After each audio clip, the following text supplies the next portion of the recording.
नमस्कार दोस्तों, स्वागत है आपका धैर्य एकेडमी पर। मैं भूपेंद्र सिंह लेकर आया हूँ राजस्थान के इतिहास से जुड़े कुछ महत्वपूर्ण प्रश्न जो विभिन्न एग्जाम्स में पूछे गए हैं। तो आइए बढ़ते हैं प्रश्नों की ओर। पहला प्रश्न है, गोट मांगलोद शिलालेख का संबंध किस जिले से है? हमारे पास में ऑप्शन है ए नागौर, बी अजमेर, सी उदयपुर, डी राजसमंद। तो इसमें जो राइट आंसर होगा वो हो जाएगा ए ऑप्शन नागौर। देखिए, यह जो शिलालेख है यह मांगलोद गांव में स्थित दधी माता के मंदिर में उत्कीर्ण है और इस अभिलेख को 608 ईस्वी का माना जाता है। अगला क्वेश्चन, अपराजिता के शिलालेख से किस क्षेत्र के बारे में जानकारी प्राप्त होती है? हमारे पास ऑप्शन है मेवाड़, आमेर, जांगल और शेखावाटी क्षेत्र। तो इसका जो राइट आंसर होगा वो होगा ए ऑप्शन मेवाड़ के क्षेत्र के बारे में। यह शिलालेख 661 ईस्वी का शिलालेख है और यह नागदे गांव के निकट कुड्डेश्वर मंदिर की दीवार पर उत्कीर्ण है और इसमें 7वीं शताब्दी के मेवाड़ की धार्मिक स्थिति के बारे में जानकारी मिलती है। अगला प्रश्न, चित्तौड़ के निकट मानसरोवर झील के तट पर एक स्तंभ पर उत्कीर्ण शिलालेख जिसकी खोज कर्नल जेम्स टोड ने की, शिलालेख का नाम बताइए। तो इसमें ऑप्शन है मानमोरी का शिलालेख, चोखा शिलालेख, मंडोर का शिलालेख, गठियाला का शिलालेख। तो इसका जो राइट आंसर होगा वो होगा मानमोरी का शिलालेख। देखिए, यह शिलालेख 8वीं शताब्दी का शिलालेख है और यह है चित्तौड़ के निकट मानसरोवर झील की तट पर एक स्तंभ पर उत्कीर्ण है। ठीक है। अगला क्वेश्चन, ओसिया का शिलालेख किस जिले से संबंधित है? ऑप्शंस हैं जयपुर, जोधपुर, अजमेर, सिरोही। तो इसमें जो राइट आंसर है वो है जोधपुर। यह 956 ईस्वी का शिलालेख है और इस शिलालेख से तात्कालिक समाज के बारे में यह जानकारी मिलती है कि उस समय जो समाज था वो 4 वर्णों में बटा हुआ था, ब्राह्मण, क्षत्रिय, वैश्य तथा शूद्र। अगला प्रश्न, निम्न में से 1170 ईस्वी का शिलालेख जिसमें संस्कृत भाषा के 32 श्लोक हैं तथा इससे अजमेर तथा सांभर के चौहान शासकों की वंशावली मिलती है। ऑप्शन है बिजोलिया का स्तंभलेख, कीर्ति स्तंभलेख, देलवाड़ा का शिलालेख, कुंभलगढ़ की प्रशस्ति। तो इसमें भी जो राइट आंसर है वो है बिजोलिया का शिलालेख। देखिए, यह जो शिलालेख है ये 1170 ईस्वी में लिखा गया और इस शिलालेख से अजमेर व सांभर के चौहानों की वंशावली तथा उनके द्वारा शासित प्रमुख नगरों के प्राचीन नाम भी मिलते हैं। अगला प्रश्न, चोखा का शिलालेख किस जिले में स्थित है? ऑप्शन है उदयपुर, कोटा, नागौर, अजमेर।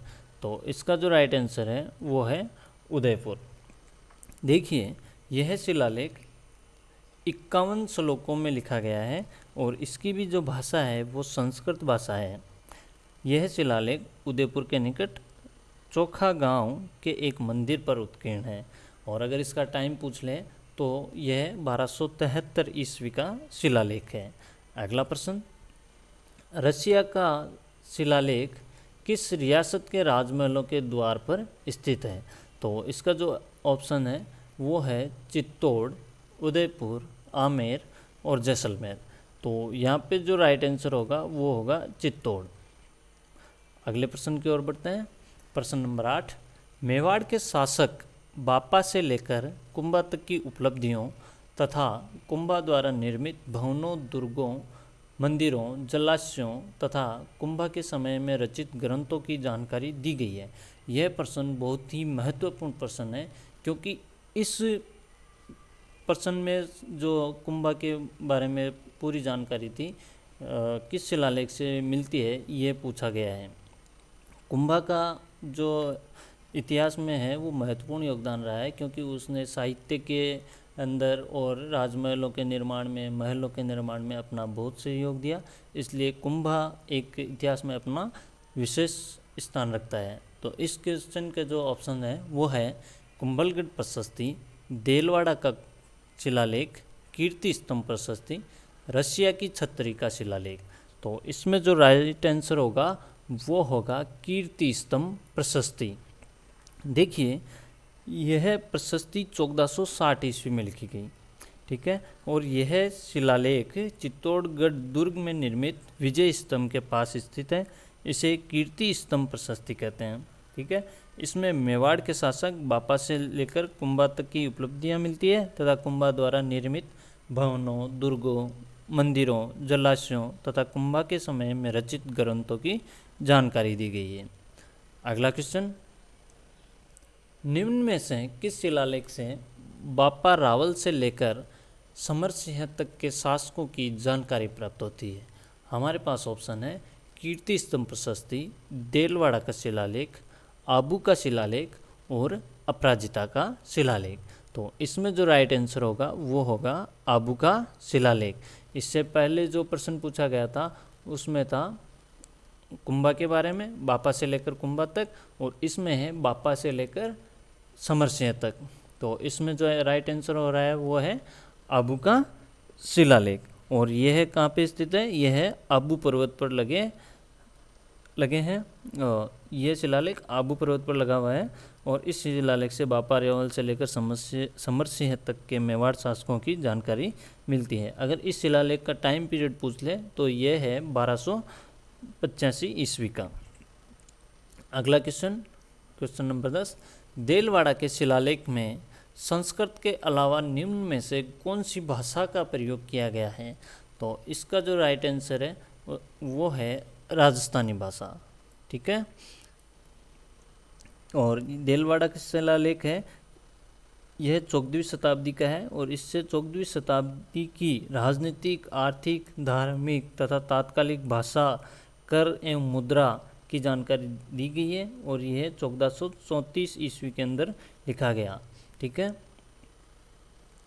अगला क्वेश्चन, श्रृंगी ऋषि का शिलालेख कहाँ स्थित है? ऑप्शन है उदयपुर, राजसमंद, बीकानेर, कोटा। तो इसमें जो राइट आंसर होगा वो होगा उदयपुर। देखिए श्रृंगी ऋषि का शिलालेख है, ये कब लिखा गया? ये लिखा गया 1428 ईस्वी में। और यह एकलिंग का जो मंदिर है उससे कुछ दूरी पर स्थित एक श्रृंगी नामक स्थान पर संस्कृत भाषा में उत्कीर्ण है और इससे हमीर से लेकर मोकल तक के मेवाड़ शासकों की उपलब्धियों की जानकारी भी मिलती है। अगले प्रश्न की ओर बढ़ते हैं। महाराणा मोकल द्वारा विष्णु मंदिर बनाए जाने की जानकारी किस शिलालेख से मिलती है? ऑप्शंस हैं रणकपुर शिलालेख, देलवाड़ा शिलालेख, समधिश्वर शिलालेख और कुंभलगढ़ शिलालेख। तो इसमें जो राइट आंसर है वो है सी ऑप्शन, समधिश्वर शिलालेख। देखिए समधिश्वर शिलालेख है यह 1428 ईस्वी में लिखा गया। इससे पहले जो हम बात कर रहे थे श्रृंगी शिलालेख, यह भी 1428 ईस्वी में लिखा गया और इससे महाराणा मोकल द्वारा विष्णु मंदिर के निर्माण के बारे में जानकारी मिलती है। अगले प्रश्न की ओर बढ़ते हैं। रणकपुर शिलालेख कहाँ स्थित है? इसका जो ऑप्शन है वो है पाली, उदयपुर, सिरोही। यहाँ पे ये थोड़ा लिखने में गलती हो गई है, यहाँ पे सिरोही है। और जो डी ऑप्शन है वो है जालोर। तो इसका जो राइट आंसर होगा वो होगा ए, पाली। देखिए जो रणकपुर प्रस्तुति है ये 1439 ईस्वी में लिखी गई और ये कहाँ पे लिखी गई? ये रणकपुर के चौमुखा जैन मंदिर में एक लाल पत्थर पर उत्कीर्ण है और इससे बापा से कुंभादक की वंशावली भी मिलती है। इससे पहले हम एक जो कीर्ति स्तंभ के बारे में हमने पढ़ा था उसमें भी क्या था कि उसमें भी बापा से लेकर कुंभा तक की जानकारी मिल रही थी और इस रणकपुर प्रशस्ति है इससे भी बापा से लेकर कुंभा तक की जानकारी मिल रही है। अगले क्वेश्चन की ओर बढ़ते हैं। कुंभलगढ़ प्रशस्ति महाराणा कुंभा द्वारा कब उत्कीर्ण करवाई गई? तो इसका जो राइट आंसर है उससे पहले हम एक बार ऑप्शन देखते हैं। 1460 ईस्वी, 1439 ईस्वी, 1459 ईस्वी और 1460 ईस्वी। देखिए यहाँ पे ये दो ऑप्शन है, ये दोनों ऑप्शन क्या हो गए हैं कि यहाँ पे रिपीट हो गए हैं। तो ये जो कुंभलगढ़ प्रशस्ति है यह है 1460 ईस्वी में लिखी गई। तो इसमें हमारा ए ऑप्शन और डी ऑप्शन दोनों ही सही है। इसके अलावा हमने पहले एक और प्रशस्ति पढ़ी थी, कीर्ति स्तंभ प्रशस्ति, वो भी 1460 ईस्वी के अंदर लिखी गई। कुंभलगढ़ प्रशस्ति है, वो भी 1460 ईस्वी के अंदर लिखी गई। इसमें भी कुंभा के बारे में जानकारी मिलती है। और कीर्ति स्तंभ प्रशस्ति थी, उसमें भी 1460 ईस्वी के बारे 1460 ईस्वी में लिखी गई थी कीर्ति स्तंभ प्रशस्ति, उससे भी कुंभा के बारे में ही जानकारी मिलती है। बढ़ते हैं अगले प्रश्न की ओर। राजस्थान के किस शिलालेख से ज्ञात होता है कि राजा मान सिंह अपने पिता भगवान दास का दत्तक पुत्र था? तो इसके जो ऑप्शन है वो है अपराजिता के शिलालेख से, मानमोरी के शिलालेख से, आबू के शिलालेख से और जमुआ रामगढ़ के शिलालेख से। तो इसका जो राइट आंसर होगा वो होगा डी ऑप्शन, जमुआ रामगढ़ के शिलालेख से। और ये जमुआ रामगढ़ कहाँ पे है? ये है आमेर में स्थित है। और ये कब लिखा गया था? ये लिखा गया था 1613 ईस्वी में। अगले क्वेश्चन की ओर बढ़ते हैं। बीका से लेकर राजसिंह तक के बीकानेर के राजाओं का वर्णन करने वाली राजसिंह प्रशस्ति कब उत्कीर्ण की गई? ऑप्शन है 1594 ईस्वी, 1569 ईस्वी, 1494 ईस्वी और 1599 ईस्वी। तो इसका जो राइट आंसर होगा वो होगा ए ऑप्शन, 1594 ईस्वी। इस प्रशस्ति के अंदर संस्कृत भाषा का उपयोग किया गया है और यह शिलालेख बीकानेर के मुख्य द्वार पर स्थित है। इसमें बीका से लेकर रायसेन तक के बीकानेर शासकों की उपलब्धियों, रायसेन के कार्यों एवं भवन निर्माण आदि की जानकारी प्राप्त होती है। प्रश्न नंबर 17। राज प्रशस्ति महाकाव्य राजसमंद झील की पाल पर 25 काले पत्थरों पर संस्कृत भाषा में उत्कीर्ण है। इसे कब उत्कीर्ण करवाया गया? एक बात का ध्यान रखिए कि यहाँ पे जो ये राजसमंद है इसका कई बार नाम राजसमुंद्र भी दे दिया जाता है, ठीक है, तो हमें कंफ्यूज नहीं होना है। तो इसमें ऑप्शन है 1676 ईस्वी, 1652 ईस्वी, 1594 ईस्वी और 1613 ईस्वी। 1613 ईस्वी के बारे में हमने पहले पढ़ा था कि जमुआ रामगढ़ का जो शिलालेख है वो कब लिखा गया था? वो 1613 ईस्वी में लिखा गया था। और तो इसका जो राइट आंसर है वो है 1676 ईस्वी में, ठीक है।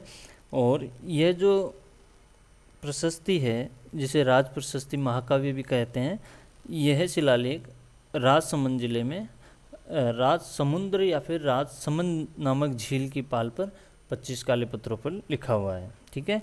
और इससे महाराणा राजसिंह की उपलब्धियों की भी जानकारी मिलती है, ठीक है, इसलिए यह है कुछ इम्पोर्टेंट हो जाता है हमारे लिए। अगले क्वेश्चन की ओर बढ़ते हैं। जगन्नाथ राय की प्रशस्ति का संबंध उदयपुर के किस मंदिर से है?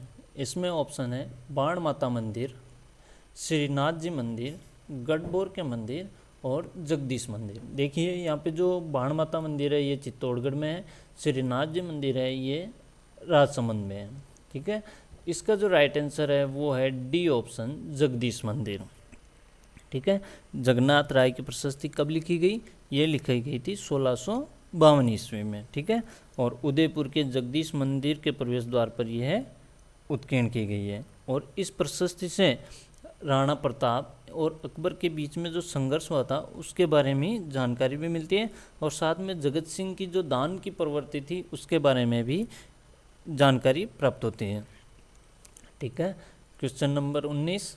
सम्राट अशोक के बौद्ध धर्मी होने की जानकारी राजस्थान के किस शिलालेख से मिलती है? यह प्रश्न बहुत से एग्जामों में बहुत बार पूछा गया है और इसके जो ऑप्शन है यह है कुराड़ा के लेख से। कुराड़ा राजस्थान के नागौर जिले के परबतसर के पास में स्थित एक सभ्यता स्थल है। और विराटनगर यह भी एक सभ्यता स्थल है। फिर है झीण माता के शिलालेख से और देलवाड़ा के शिलालेख से। तो इसका जो राइट आंसर होगा वो होगा विराटनगर के लेख से, ठीक है। अगले क्वेश्चन की ओर बढ़ते हैं। निम्न में से किस शिलालेख का संबंध मेवाड़ से है? ऑप्शन ए मंडोर का शिलालेख, ऑप्शन बी आमेर का शिलालेख, ऑप्शन सी रायसिंह प्रशस्ति और ऑप्शन डी श्रृंगी ऋषि का शिलालेख। तो इसका जो राइट आंसर होगा वो होगा डी, ठीक है। श्रृंगी ऋषि का शिलालेख है, ये मैंने पहले भी बताया था कि ये 1428 ईस्वी में लिखा गया है और इसकी जो भाषा है यह संस्कृत है। तो इसी प्रकार के और प्रश्नों के लिए जुड़े रहिए मेरे साथ। मैं भूपेंद्र सिंह स्वागत करता हूँ आपका वापस